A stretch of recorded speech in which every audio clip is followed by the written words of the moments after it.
ledakan terjadi, demikian Ian. Baik, kami menunggu informasi terbaru dari Anda Ridwan setelah Anda sampai di lokasi terjadinya ledakan. Terima kasih jurnalis Kompas TV Ridwan Mustafa melaporkan langsung untuk Breaking News Kompas TV.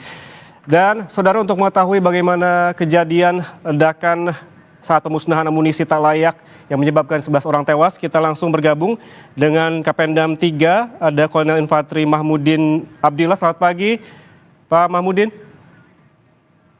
Baik, selamat sore, Mas. Pak Mahmudin, selamat siang. Selamat siang.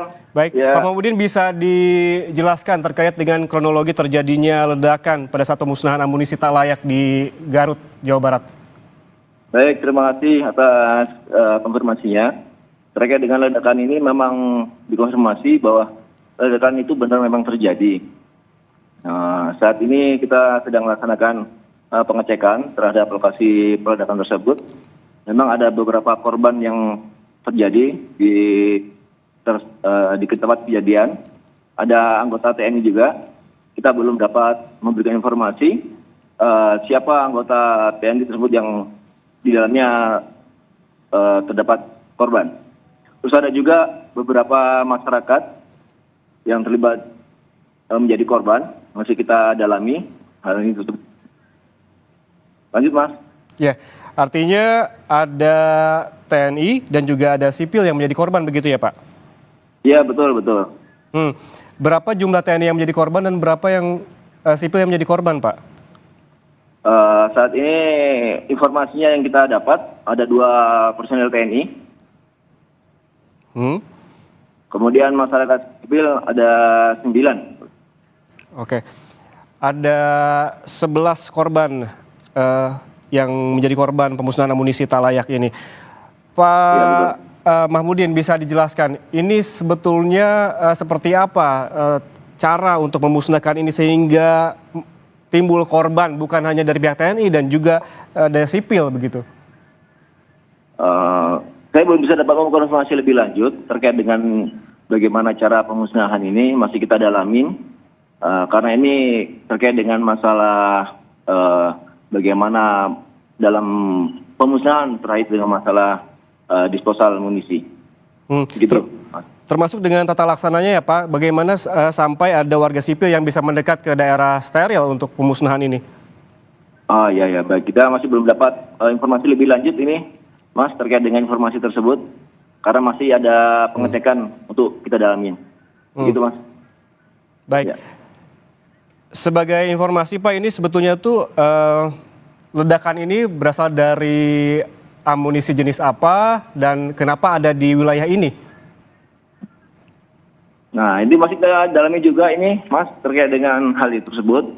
Karena ini tahu tiba-tiba ada ledakan tersebut, nah kita masih mencari bahan-bahan, kita berkoordinasi dengan aparat terkait dalam rangka mengamankan lokasi peledakan. Begitu juga dengan terhadap dampak terhadap warga setempat. Oke, artinya apa saja upaya yang tengah dilakukan oleh TNI di lokasi saat ini, Pak? Upaya kita melokalisir tempat kejadian tersebut agar tidak berdampak jauh terhadap masyarakat. Kemudian munisi yang bisa kita amankan.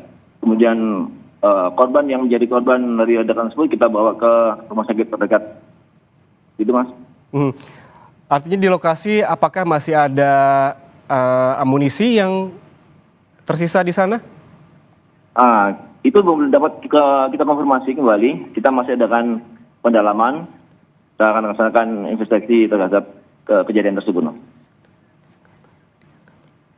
Itu Mas ya. Oke, Pak.